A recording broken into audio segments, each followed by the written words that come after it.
Louange à Allah qui a fait descendre sur son serviteur Mohammed le livre, et il n'y a point introduit de tortuosité, ambiguïté. Un livre d'une parfaite droiture, pour avertir d'une sévère punition, venant de sa part, et pour annoncer aux croyants qui font de bonnes œuvres qu'il y aura pour eux une belle récompense, où ils demeureront éternellement, et pour avertir ceux qui disent « Allah s'est attribué un enfant ». Ni eux ni leurs ancêtres n'en savent rien. Quelle monstrueuse parole que celle qui sort de leur bouche. Ce qu'ils disent n'est que mensonge. Tu vas peut-être te consumer de chagrin parce qu'ils se détournent de toi et ne croient pas en ce discours. Nous avons placé ce qu'il y a sur la terre pour l'embellir, afin d'éprouver les hommes et afin de savoir qui d'entre eux sont les meilleurs dans leurs actions. Puis nous allons sûrement transformer sa surface en un sol aride. Penses-tu que les gens de la caverne et d'Ar-Rakim ont constitué une chose extraordinaire d'entre nos prodiges? Quand les jeunes gens se furent réfugiés dans la caverne, ils dirent « Ô notre Seigneur, donne-nous de ta part une miséricorde et assure-nous la droiture dans tout ce qui nous concerne. » Alors nous avons assourdi leurs oreilles dans la caverne pendant de nombreuses années. Ensuite nous les avons ressuscités afin de savoir lequel des deux groupes saurait le mieux calculer la durée exacte de leur séjour. Nous allons te raconter leur récit en toute vérité. Ce sont des jeunes gens qui croyaient en leur Seigneur, et nous leur avons accordé les plus grands moyens de se diriger dans la bonne voie. Nous avons fortifié leur cœur lorsqu'ils s'étaient levés pour dire « Notre Seigneur est le Seigneur des cieux et de la terre, jamais nous n'invoquerons de divinité en dehors de lui, sans quoi nous transgresserions dans nos paroles. » Voilà que nos concitoyens ont adopté en dehors de lui des divinités. Que n'apporte-t-il sur elles une preuve évidente? Quel pire injuste, donc, que celui qui invente un mensonge contre Allah. Et quand vous vous serez séparés d'eux et de ce qu'ils adorent en dehors d'Allah, réfugiez-vous donc dans la caverne. Votre Seigneur répandra de sa miséricorde sur vous et disposera pour vous un adoucissement à votre sort. Tu aurais vu le soleil quand il se lève s'écarter de leur caverne vers la droite, et quand il se couche passer à leur gauche, tandis qu'eux-mêmes sont là dans une partie spacieuse de la caverne. Cela est une des merveilles d'Allah. Celui qu'Allah guide, c'est lui le bien guidé, et quiconque il égare, tu ne trouveras alors pour lui aucun allié pour le mettre sur la bonne voie. Et tu les aurais crus éveillés alors qu'ils dorment. Et nous les tournons sur le côté droit et sur le côté gauche, tandis que leur chien est à l'entrée, pattes étendues. Si tu les avais aperçus, certes, tu leur aurais tourné le dos en fuyant, et tu aurais été assurément rempli d'effroi devant eux. Et c'est ainsi que nous les ressuscitâmes, afin qu'ils s'interrogent entre eux. L'un parmi eux dit « Combien de temps avez-vous demeuré là ?» Ils dirent « Nous avons demeuré un jour ou une partie d'un jour. » D'autres dirent « Votre Seigneur sait mieux combien de temps vous y avez demeuré. » Envoyez donc l'un de vous à la ville avec votre argent que voici, pour qu'il voie quel aliment est le plus pur et qu'il vous en apporte de quoi vous nourrir. Qu'il agisse avec tact et qu'il ne donne l'éveil à personne sur vous.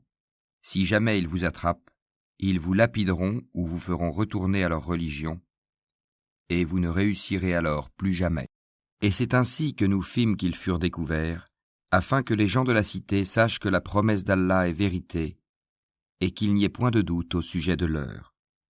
Aussi se disputèrent-ils à leur sujet, et déclarèrent-ils, « Construisez sur eux un édifice, leur Seigneur les connaît mieux. » Mais ceux qui l'emportèrent dans la discussion dirent, « Élevons sur eux un sanctuaire. » Ils diront, « Ils étaient 3 et le 4e était leur chien. » Et ils diront, en conjecturant sur leur mystère, qu'ils étaient 5, le 6e étant leur chien. Et ils diront, 7, le 8e étant leur chien. Dis, « Mon Seigneur connaît mieux leur nombre. Il n'en est que peu qui le savent. » Ne discute à leur sujet que d'une façon apparente et ne consulte personne en ce qui les concerne. Et ne dis jamais à propos d'une chose, je la ferai sûrement demain, sans ajouter, si Allah le veut, et invoque ton Seigneur quand tu oublies, et dis « Je souhaite que mon Seigneur me guide et me mène plus près de ce qui est correct. » Or ils demeurèrent dans leur caverne 300 ans, et en ajoutèrent 9 années. Dis, Allah sait mieux combien de temps ils demeurèrent là. À lui appartient l'inconnaissable des cieux et de la terre, comme il est voyant et audient. Ils n'ont aucun allié en dehors de lui, et il n'associe personne à son commandement. Et récite ce qui t'a été révélé du livre de ton Seigneur. Nul ne peut changer ses paroles, et tu ne trouveras en dehors de lui aucun refuge. Fais preuve de patience en restant avec ceux qui invoquent leur Seigneur matin et soir, désirant sa face. Et que tes yeux ne se détachent point d'eux, en cherchant le faux brillant de la vie sur terre. Et n'obéis pas à celui dont nous avons rendu le cœur inattentif à notre rappel, qui poursuit sa passion et dont le comportement est outrancier. Et dis, la vérité émane de votre Seigneur. Quiconque le veut, qu'il croie, et quiconque le veut, qu'il mécroie. Nous avons préparé pour les injustes un feu dont les flammes les cernent. Et s'ils implorent à boire, on les abreuvera d'une eau comme du métal fondu brûlant le visage. Quelle mauvaise boisson et quelle détestable demeure. Ceux qui croient et font de bonnes œuvres, vraiment, nous ne les laissons pas perdre la récompense de celui qui fait le bien. Voilà ceux qui auront les jardins du séjour éternel sous lesquels coulent les ruisseaux. Ils y seront parés de bracelets d'or et se vêtiront d'habits verts de soie fine et de brocart, accoudés sur des divans bien ornés. Quelle bonne récompense et quelle belle demeure. Donne-leur l'exemple de 2 hommes. À l'un d'eux, nous avons assigné 2 jardins de vignes que nous avons entourés de palmiers, et nous avons mis entre les 2 jardins des champs cultivés. Les 2 jardins produisaient leurs récoltes sans jamais manquer. Et nous avons fait jaillir entre eux un ruisseau. Et il avait des fruits, et dit alors à son compagnon avec qui il conversait, « Je possède plus de biens que toi, et je suis plus puissant que toi grâce à mon clan. » Il entra dans son jardin, coupable envers lui-même par sa mécréance. Il dit, « Je ne pense pas que ceci puisse jamais périr. Et je ne pense pas que l'heure viendra. Et si on me ramène vers mon Seigneur, je trouverai certes meilleur lieu de retour que ce jardin. » Son compagnon lui dit, tout en conversant avec lui, « Serais-tu mécréant envers celui qui t'a créé de terre puis de sperme et enfin t'a façonné en homme ? Quant à moi, c'est Allah qui est mon Seigneur, et je n'associe personne à mon Seigneur. En entrant dans ton jardin, que ne dis-tu, telle est la volonté et la grâce d'Allah. Il n'y a de puissance que par Allah. Si tu me vois moins pourvu que toi en biens et en enfants, il se peut que mon Seigneur bientôt me donne quelque chose de meilleur que ton jardin, qu'il envoie sur ce dernier du ciel quelque calamité et que son sol devienne glissant, ou que son eau tarisse de sorte que tu ne puisses plus la retrouver. » Et sa récolte fut détruite, et il se mit alors à se tordre les 2 mains à cause de ce qu'il y avait dépensé, cependant que ses treilles étaient complètement ravagées. Et il disait, « Que je souhaite n'avoir associé personne à mon Seigneur. » Il n'eut aucun groupe de gens pour le secourir contre la punition d'Allah, et il ne put se secourir lui-même. En l'occurrence, la souveraine protection appartient à Allah, le vrai. Il accorde la meilleure récompense et le meilleur résultat. Et propose-leur l'exemple de la vie ici-bas. Elle est semblable à une eau que nous faisons descendre du ciel. La végétation de la terre se mélange à elle, puis elle devient de l'herbe desséchée que les vents dispersent. Allah est certes puissant en toutes choses. Les biens et les enfants sont l'ornement de la vie de ce monde. Cependant, les bonnes œuvres qui persistent ont auprès de ton Seigneur une meilleure récompense et suscitent une belle espérance. Le jour où nous ferons marcher les montagnes et où tu verras la terre nivelée comme une plaine, et nous les rassemblerons sans en omettre un seul. Et ils seront présentés en rang devant ton Seigneur. Vous voilà venus à nous comme nous vous avons créé la première fois. Pourtant, vous prétendiez que nous ne remplirions pas nos promesses, et on déposera le livre de chacun. Alors tu verras les criminels, effrayés à cause de ce qu'il y a dedans, dire Malheur à nous, qu'a donc ce livre à n'omettre de mentionner ni péché véniel, ni péché capital. Et ils trouveront devant eux tout ce qu'ils ont œuvré. Et ton Seigneur ne fait du tort à personne. Et lorsque nous dîmes aux anges, prosternez-vous devant Adam, ils se prosternèrent, excepté Iblis, Satan, qui était du nombre des djinns, et qui se révolta contre le commandement de son Seigneur. Allez-vous cependant le prendre, ainsi que sa descendance, pour allier, en dehors de moi, alors qu'ils vous sont ennemis? Quel mauvais échange pour les injustes! Je ne les ai pas pris comme témoins de la création des cieux et de la terre, ni de la création de leur propre personne. Et je n'ai pas pris comme aide ceux qui égarent. Et le jour où il dira « Appelez ceux que vous prétendiez être mes associés », ils les invoqueront, mais eux ne leur répondront pas. Nous aurons placé entre eux une vallée de perdition. Et les criminels verront le feu, ils seront alors convaincus qu'ils y tomberont et n'en trouveront pas d'échappatoire. Et assurément, nous avons déployé pour les gens dans ce Coran toutes sortes d'exemples. L'homme cependant est de tous les êtres le plus grand disputeur. Qu'est-ce qui a donc empêché les gens de croire lorsque le guide leur est venu, ainsi que de demander pardon à leur Seigneur, si ce n'est qu'ils veulent subir le sort des anciens ou se trouver face à face avec le châtiment. Et nous n'envoyons des messagers que pour annoncer la bonne nouvelle et avertir. Et ceux qui ont mécru disputent avec de faux arguments afin d'infirmer la vérité et prennent en raillerie mes versets, le Coran, ainsi que ce châtiment dont on les a avertis. Quel pire injuste que celui à qui on a rappelé les versets de son Seigneur et qui en détourna le dos, en oubliant ce que ses deux mains ont commis. Nous avons placé des voiles sur leur cœur, de sorte qu'ils ne comprennent pas le Coran, et mis une lourdeur dans leurs oreilles. Même si tu les appelles vers la bonne voie, jamais ils ne pourront donc se guider. Et ton Seigneur est le pardonneur, le détenteur de la miséricorde. S'ils s'en prenaient à eux pour ce qu'ils ont acquis, il leur hâterait certes le châtiment. Mais il y a pour eux un terme fixé pour l'accomplissement des menaces contre lequel ils ne trouveront aucun refuge. Et voilà les villes que nous avons fait périr quand leurs peuples commirent des injustices, et nous avons fixé un rendez-vous pour leur destruction. Rappelle-toi quand Moïse dit à son valet « Je n'arrêterai pas avant d'avoir atteint le confluent des deux mers, dussé-je marcher de longues années. » Puis, lorsque tous deux eurent atteint le confluent, ils oublièrent leurs poissons, qui prit alors librement son chemin dans la mer. Puis, lorsque tous deux eurent dépassé cet endroit, il dit à son valet « Apporte-nous notre déjeuner, nous avons rencontré de la fatigue dans notre présent voyage. » Le valet lui dit « Quand nous avons pris refuge près du rocher, vois-tu, j'ai oublié le poisson. Le diable seul m'a fait oublier de te le rappeler. » Et il a curieusement pris son chemin dans la mer. Moïse dit « Voilà ce que nous cherchions. » Puis ils retournèrent sur leurs pas, suivant leurs traces. Ils trouvèrent l'un de nos serviteurs à qui nous avions donné une grâce de notre part et à qui nous avions enseigné une science émanant de nous.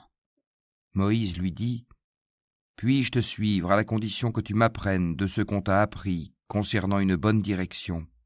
L'autre dit « Vraiment, tu ne pourras jamais être patient avec moi.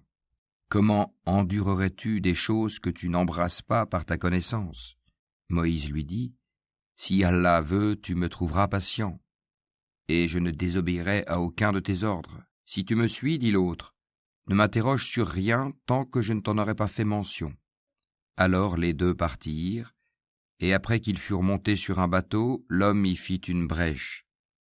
Moïse lui dit « Est-ce pour noyer ses occupants que tu l'as ébréché ? Tu as commis certes une chose monstrueuse. » L'autre répondit « N'ai-je pas dit que tu ne pourrais pas garder patience en ma compagnie ?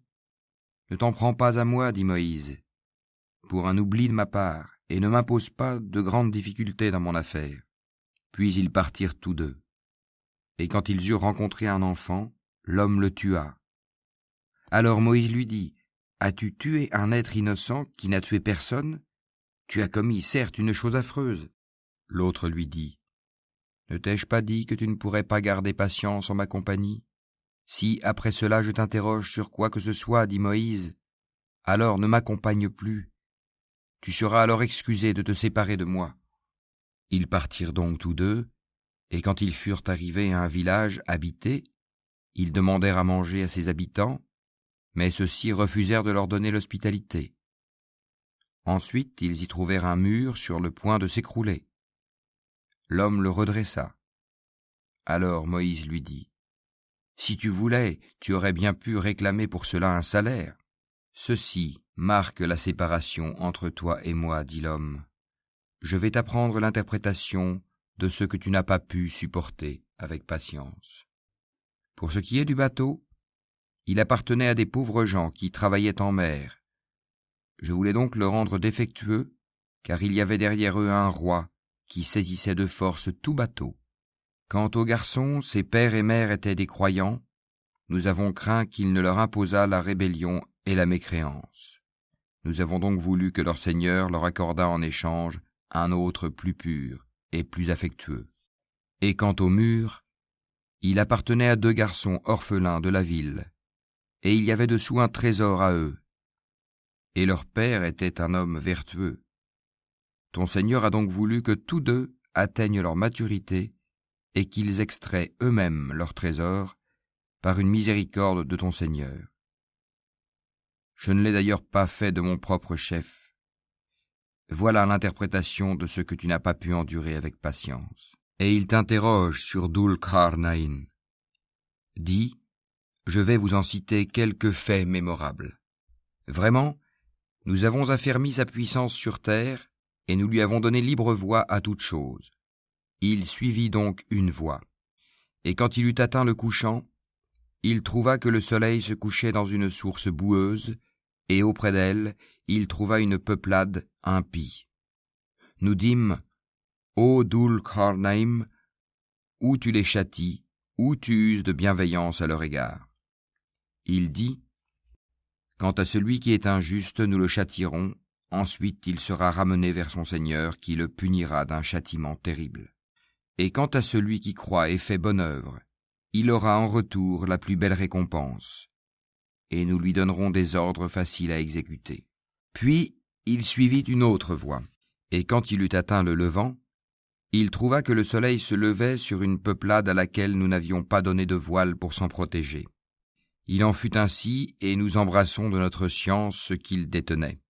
Puis il suivit une autre voie, et quand il eut atteint un endroit situé entre les 2 barrières, montagnes, il trouva derrière elle une peuplade qui ne comprenait presque aucun langage.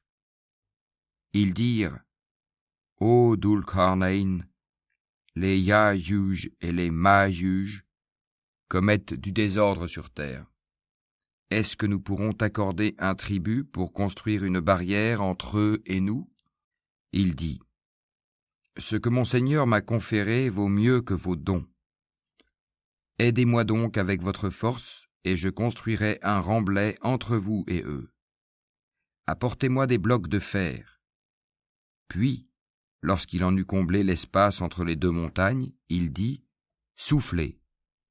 Puis, lorsqu'il eut rendu une fournaise, il dit : Apportez-moi du cuivre fondu, que je le déverse dessus. Ainsi, ils ne purent guère l'escalader, ni l'ébrécher non plus.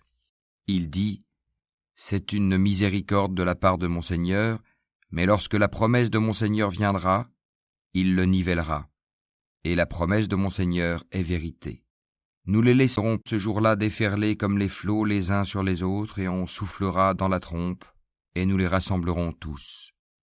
Et ce jour-là nous présenterons de près l'enfer aux mécréants, dont les yeux étaient couverts d'un voile qui les empêchait de penser à moi, et ils ne pouvaient rien entendre non plus. Ceux qui ont mécru, comptent-ils donc pouvoir prendre pour alliés mes serviteurs en dehors de moi ? Nous avons préparé l'enfer comme résidence pour les mécréants. Dis, voulez-vous que nous vous apprenions lesquels sont les plus grands perdants en œuvre ? Ceux dont l'effort dans la vie présente s'est égaré alors qu'ils s'imaginent faire le bien. Ceux-là qui ont nié les signes de leur Seigneur ainsi que sa rencontre.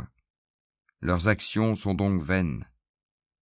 nous ne leur assignerons pas de poids au jour de la résurrection. C'est que leur rétribution sera l'enfer, pour avoir mécru et pris en raillerie mes signes, enseignements et mes messagers. Ceux qui croient et font de bonnes œuvres auront pour résidence les jardins du Firdaus, paradis, où ils demeureront éternellement, sans désirer aucun changement. Dis, si la mer était une encre pour écrire les paroles de mon Seigneur, certes la mer s'épuiserait avant que ne soient épuisées les paroles de mon Seigneur, quand même nous lui apporterions son équivalent comme renfort. Dis, je suis en fait un être humain comme vous. Il m'a été révélé que votre Dieu est un Dieu unique. Quiconque donc espère rencontrer son Seigneur, qu'il fasse de bonnes actions et qu'il n'associe dans son adoration aucun autre à son Seigneur.